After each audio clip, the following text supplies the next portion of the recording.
Oi, gente, tudo bom? Seguinte, nós estamos em mais um Rudá Analisa, dessa vez falando desse risco que o pessoal de direita fica falando, da venezuelização do Brasil.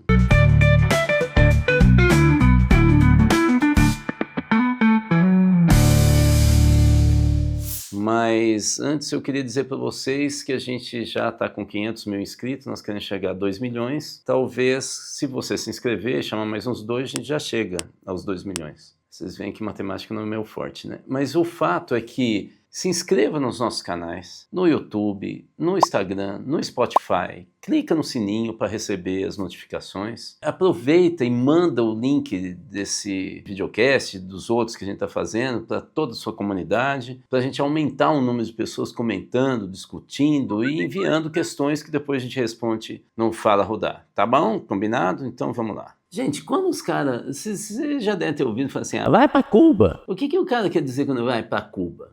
Cuba é um país tão bonito, né? Parece que o cara está desejando uma coisa boa para você. Mas você sabe que quando o cara fala isso, nesse tom, ele está falando alguma coisa que não é muito bom para Cuba. O que ele está dizendo vai para Cuba? Ele está querendo dizer o seguinte, se você é um cara de esquerda, vai lá morar lá em Cuba. O que ele quer dizer vai lá morar em Cuba? Um cara de direita quer destacar duas coisas negativas de viver em Cuba. Um é a pobreza em função do bloqueio econômico que os Estados Unidos fazem e impõem a outros países que também o sigam.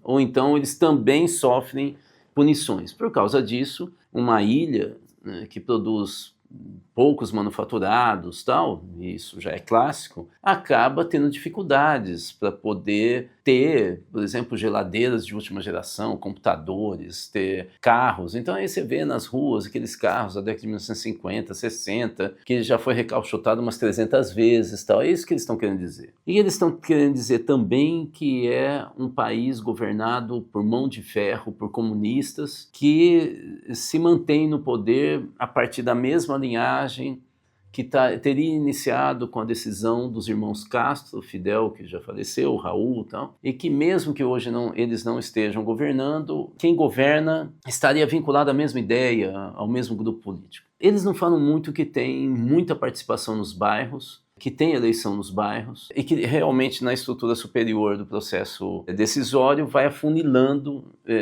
mas que tem processos decisórios e participação, tem, porque se não tivesse, por que os cubanos, se vivem tão mal, continuam defendendo Cuba contra os Estados Unidos? Por que a gente vê nas Olimpíadas os times coletivos, principalmente de cubano, com tanta garra para ganhar medalha, falando de Cuba, no vôlei? Lembra, eu acho que era a Mirella, uma jogadora de vôlei genial de Cuba, que ficava desafiando as brasileiras. Ou seja, pugilistas, né? Sem falar de beisebol e outros esportes tão conhecidos de Cuba, né? Por quê? Porque tem participação, tem um orgulho, né?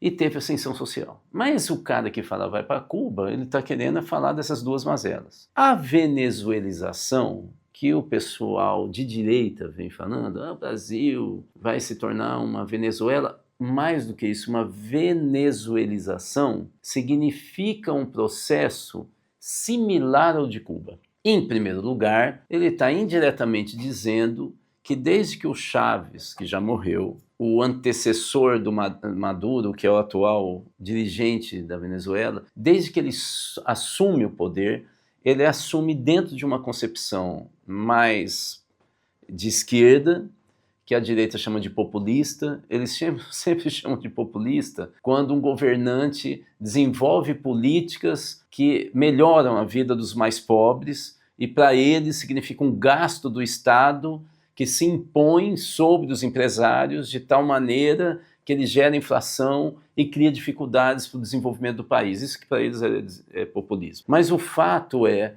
que o Chávez, ele como militar, ao assumir o poder, ele traz uma concepção militarizada de governo e populista no sentido de falar diretamente com as massas menos favorecidas. E aí, então, vem para aqueles que conheceram esse período da gestão Chávez, uma guerra de rua, com gente, inclusive, com embates de rua, como nós temos no Brasil, com briga de torcida de futebol, tinha entre chavistas e a direita, e A direita, inclusive, governou por muito tempo 3 ou 4 estados, os governadores eram de direita e de oposição, muito ricos, os estados mais ricos da Venezuela. Então você tinha uma divisão da sociedade muito marcada, uma polarização, mas que ia para a violência com muita naturalidade.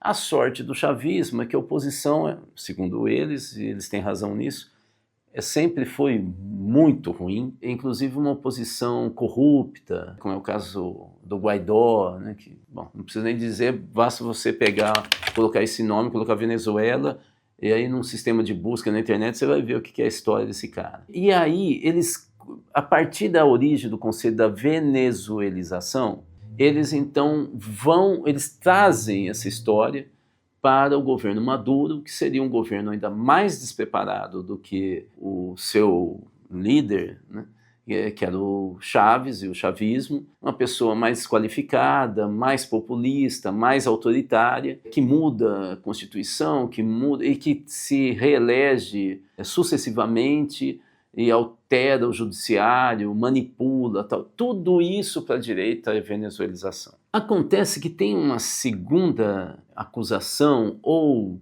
sugestão quando a direita fala que o Brasil pode se venezuelizar, ou seja, a polarização e o lulismo de um lado que se reelege o tempo inteiro, como se não tivesse sido decisão popular, né? Então, que teria talvez alguma manipulação, mas essa polarização levaria à violência. Além disso, eles estão falando, obviamente, das sanções.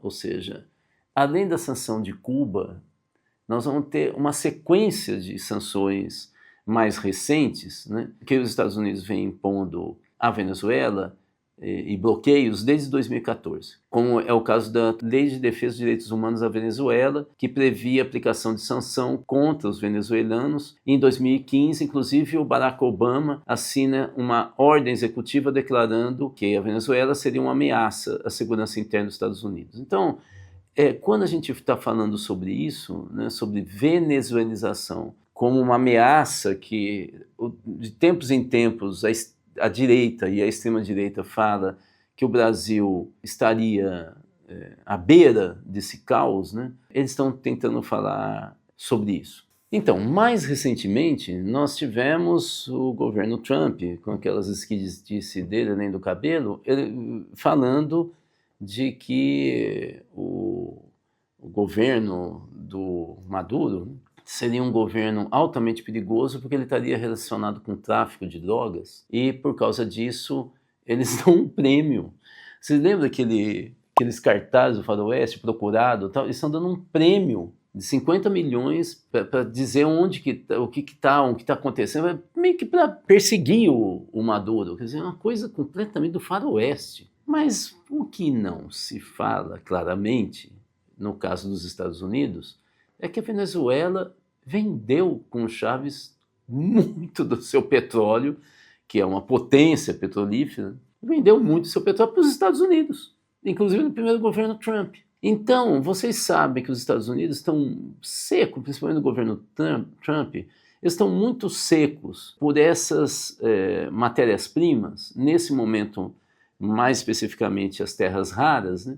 Que envolve a Ucrânia, daí a guerra, envolve a briga com o Brasil, daí a perseguição aqui no Brasil, porque o Brasil é o segundo país com maior volume de terras raras, né, inclusive não exploradas, né, mas também tem a ver com a matriz energética. Daí, de novo, a Ucrânia, porque é a passagem de petróleo e gás para a Europa. E também, no caso da Venezuela, é o petróleo. Uma nação, como eu já disse, produtora de petróleo. Então, o que está em jogo nessa venezuelização é, na verdade, a transformação de um governo que não está se portando como quintal dos Estados Unidos, é um bloqueio político, ideológico, econômico, para ele ficar de joelhos. Quando está se falando hoje, então, que o Brasil segue um risco de se venezuelizar, indiretamente está dizendo que os Estados Unidos vão punir a gente, se a gente não ficar de joelhos, né?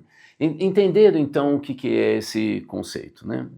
O que está em jogo, na verdade, como vocês viram, é uma ofensiva dos Estados Unidos, e vocês viram que eu citei na primeira parte até o Obama. Então é uma ofensiva antiga que dos Estados Unidos, primeiro contra Cuba, eles imaginavam, vocês imaginam depois da Segunda Guerra Mundial, que o país que poderia se tornar comunista era o Brasil, pelas dimensões do nosso território, mas também porque a gente era uma economia muito rural depois da Segunda Guerra Mundial.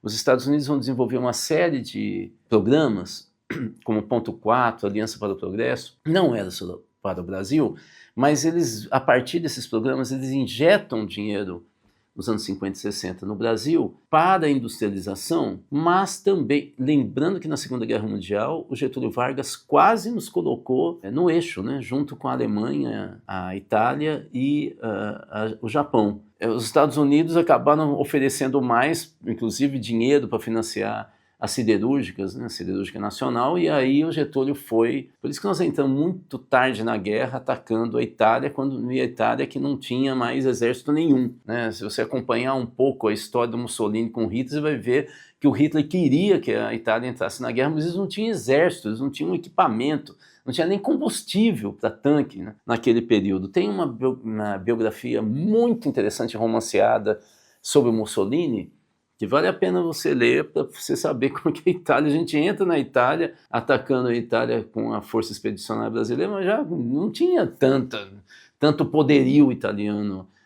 na Segunda Guerra Mundial. O fato é que eles atacam Cuba, estão tentando trazer o Brasil para o polo deles, mas a comunização vai se dar em Cuba.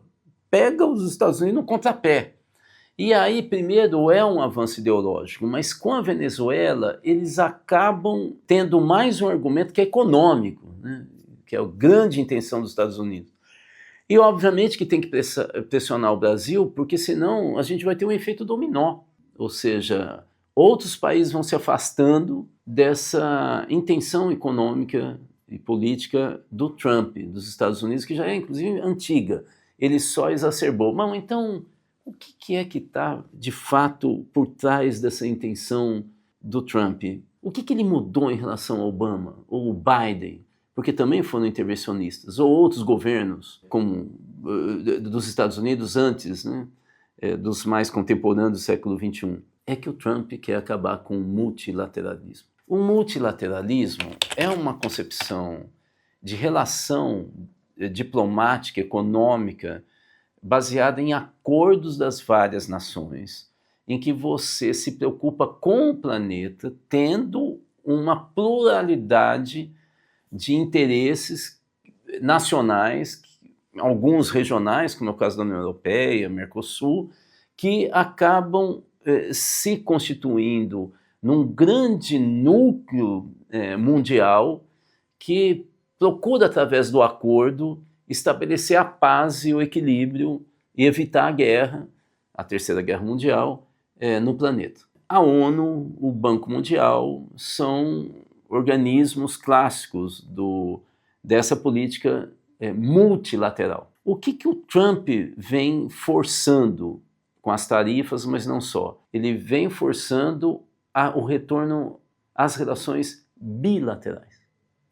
O que a gente precisa entender é que, ao forçar as relações bilaterais, o Trump faz os acordos que mais convêm aos Estados Unidos. É engraçado porque muitas vezes há análise no Brasil dizendo: não, mas o Trump está usando a OTAN contra a Rússia e, portanto, ele está defendendo que a principal força política e militar da OTAN são os Estados Unidos, e ele, na verdade, ele vai impor contra a Rússia. Ele se reúne com o Putin no Alasca. E aí, desculpa o trocadilho, esse pessoal que fala, não, ele está na OTAN contra a Rússia, se lascaram, né? Porque, afinal de contas, ele fez um acordo, e aí falaram, ficou de joelhos para o Putin.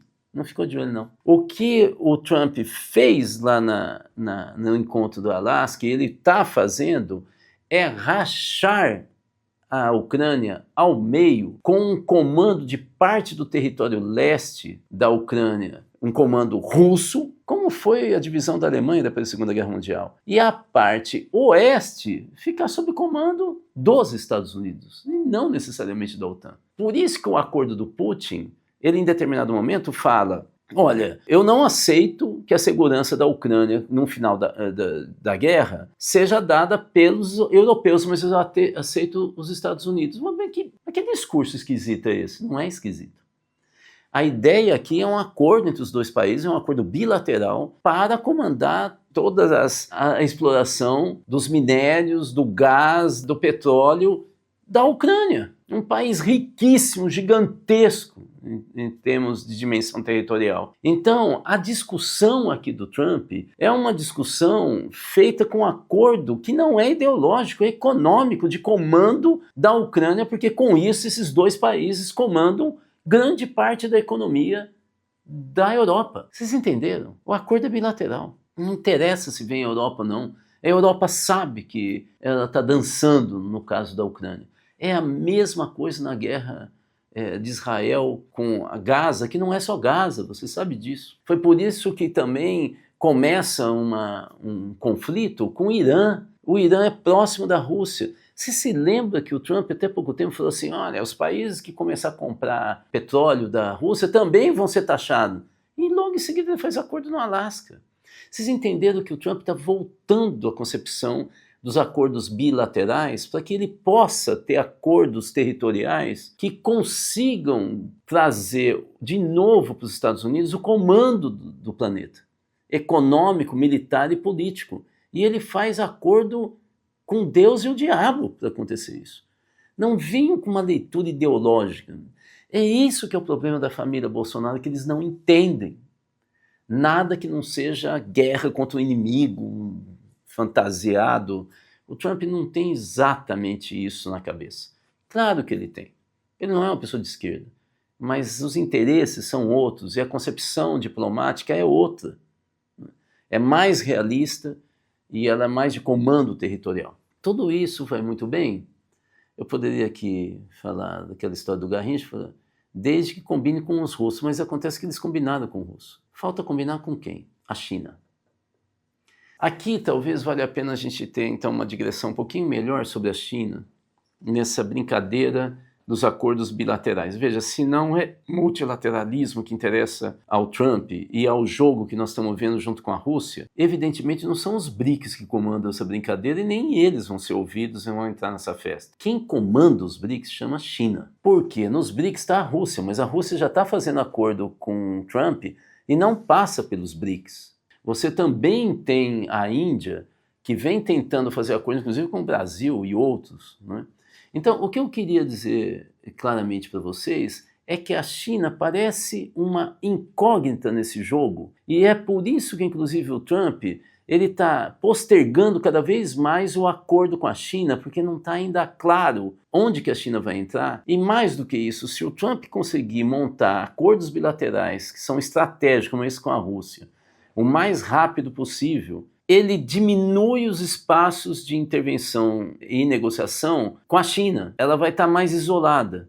É uma corrida, né, contra o tempo. O que é a China? Para resumir, eu diria o seguinte: a China é um panda. Você olha para um panda, ele é tão bonitinho, comendo lá bambu, aquela coisa, manchinha preta, gordinho, branco, tal. Vai mexer com o panda.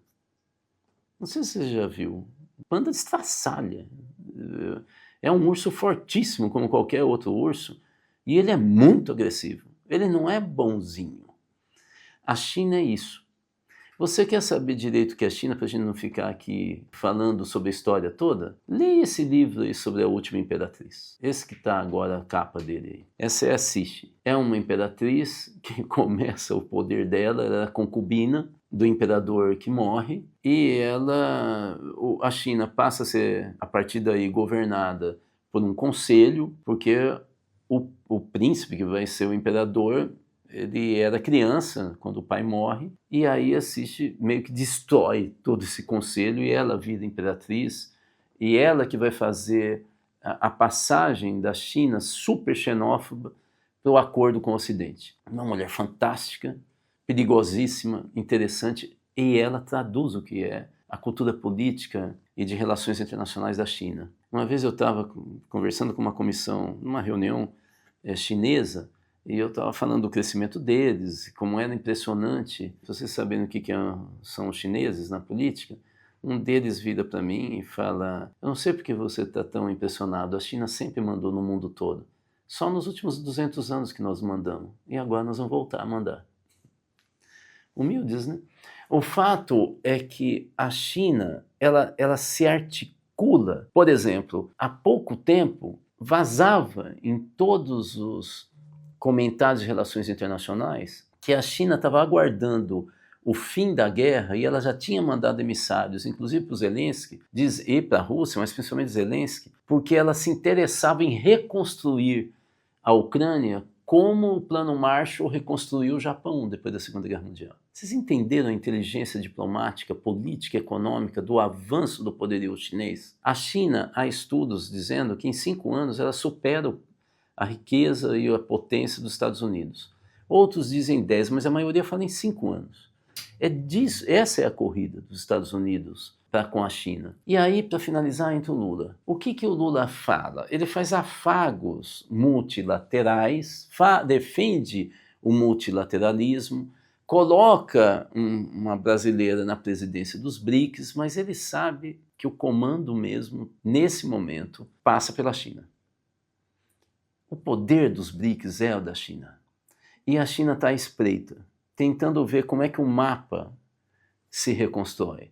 Nessa história entra a Rússia, porque a Rússia usa o seu poder militar para colocar uma cunha nesse processo de crescimento quase que clandestino, na surdina, insinuado da China para ser a nova potência mundial. Ou seja, multilateralismo quando há, porque não há mais, ele só se dá pela guerra, pela força. Se não, é pela economia e pelo avanço cada vez maior da China.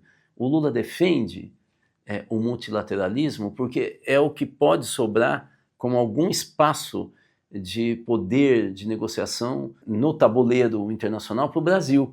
Mas ele sabe que o que está em jogo nesse momento é a disputa dos Estados Unidos para se manter como império, com a China, que é o novo império que vem crescendo, tendo a Rússia agora no meio do caminho, que disputa essa parte leste da Europa, não necessariamente com a OTAN, mas com os Estados Unidos diretamente. O que eu estou querendo dizer, então, para finalizar com esse jogo do Lula? Então, quando o Lula está falando em multilateralismo, o que de fato ele está visualizando é que as ações dos Estados Unidos se dão através, na diplomacia deles, de acordos bilaterais. Ele joga a tarefa lá em cima e começa a negociar acordos bilaterais, país a país, que dê mais vantagem para os Estados Unidos e ele consiga se manter como império. A relação com o Brasil pode parecer ideológica, não é. A questão aqui, ele colocou o Bolsonaro no meio da história, mas a relação aqui, lembre-se, em primeiro lugar, os Estados Unidos sempre tiveram preocupação para onde que ideologicamente e diplomaticamente o Brasil iria. Para que lado que ele iria? Os BRICS assustam realmente os Estados Unidos, porque isso significa que um país que está no continente americano pode estar pendendo completamente para acordos orientais. E os Estados Unidos saem na frente fazendo essa negociação com a Rússia em relação a essa porção, a Ucrânia no começo, mas é a porção do leste europeu. Quem é que comanda? Diminuindo o poder da União Europeia. A questão, então, agora é como que o Lula faz para negociar, sair dessas garras dos Estados Unidos e fazer um acordo bilateral, que é o estilo do Trump, com alguma vantagem. Né? Qual é a vantagem? É isso que o Lula está procurando. Nesse momento, fazer uma aproximação com a Índia, com o Oriente, acelerando mais, ou até com a China, não é um fim em si. Embora a gente tenha analistas que ideologizam a política do Lula. É uma forma dele ganhar algum tipo de trunfo para ter condições de negociar com o Trump. A questão é, o Trump vai topar? Eu acho que sim, mas não vai ser para agora. Vocês entenderam que a geopolítica mundial virou um mosaico muito complicado, porque todas as instâncias e fóruns multilaterais para comércio, política, ações militares, ela está se desmontando, incluindo a OTAN, em função desse jogo agressivo e determinado do Trump em relação aos acordos bilaterais para manter os Estados Unidos como um império que eles são declaradamente, principalmente depois da Segunda Guerra Mundial. Esse é o Ruda Analisa de hoje. Se você gostou, achou interessante, quer debater com seus alunos, com seus amigos e quem seja, envie o link desse videocast para todos esses aí que você quer conversar. Mande suas perguntas para os chats dos nossos canais, se inscreva no canal, hein? Tipo, o Instagram tem lá, Instituto Cultiva, o canal do Instituto Cultiva no Instagram, no YouTube, no Spotify. E lá tem o chat, manda suas perguntas, seus comentários para a gente conversar com você. Ou mande sugestões e esses mesmos comentários pelo nosso número de WhatsApp. E aí a gente vai continuar se encontrando. Até o próximo Ruda Analisa. Esse programa é um oferecimento do Instituto Cultiva, mais de 20 anos com foco na educação para a cidadania e participação social. Saiba mais no site institutocultiva.com.br.